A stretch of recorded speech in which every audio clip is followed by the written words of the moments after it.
Halo teman-teman, di video ini saya mau lanjutin lagi materinya, yaitu membership service provider.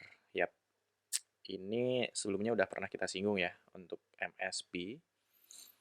Eh, Kalau kita analogikan seperti yang udah kita singgung di materi sebelumnya, eh, pada kasus kita berbelanja di supermarket, supermarket itu akan memiliki daftar kartu-kartu apa sih yang diterima di supermarket itu.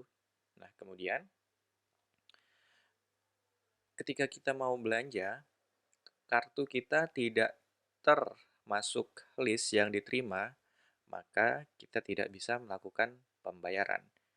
Meskipun di dalam kartu yang kita miliki itu ada uang yang banyak.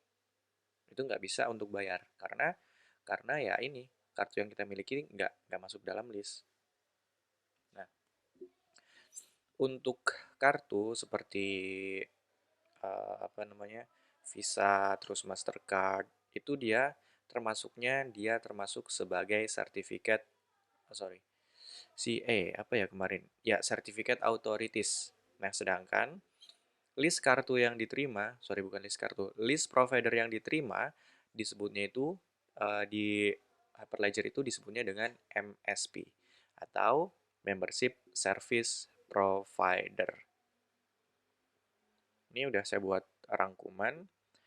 MSP itu apa? MSP adalah mekanisme yang digunakan untuk mengenali identiti oleh seluruh jaringan tanpa mengungkapkan private key. Nah, sebelumnya juga kan kita udah pernah jelasin nih, private key dan public key.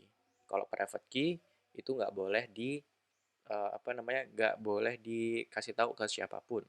Kalau public key itu boleh disebarkan ke siapa-siapa aja.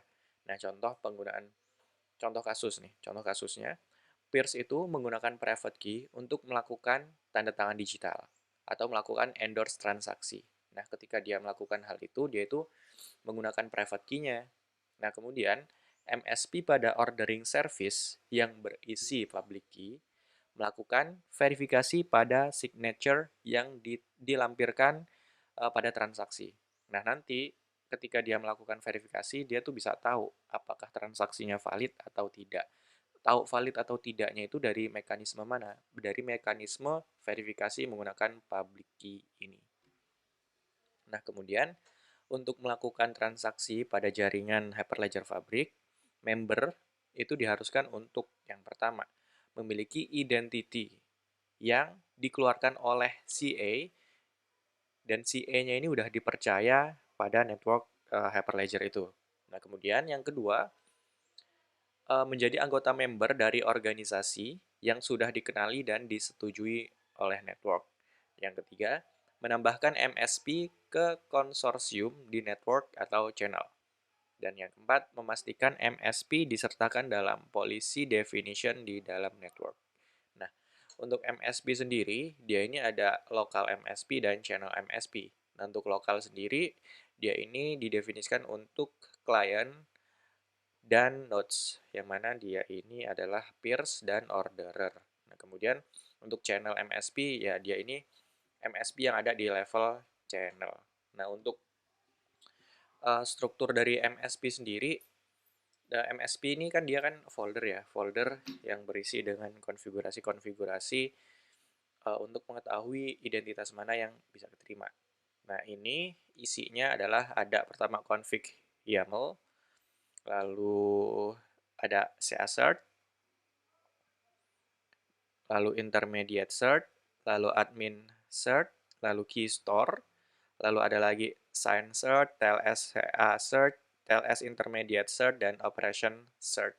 Nah, ini untuk penjelasan lebih lengkapnya, mulai dari CA sampai operation cert ini bisa dicek di dokumentasi di sini ya. Nih, ini cukup lengkap banget. Oke, saya rasa penjelasannya sampai sini dulu. Nanti kalau ada informasi yang benar-benar dibutuhkan gitu, akan saya jelaskan lagi. Oke, thank you yang buat udah nonton. Bye-bye.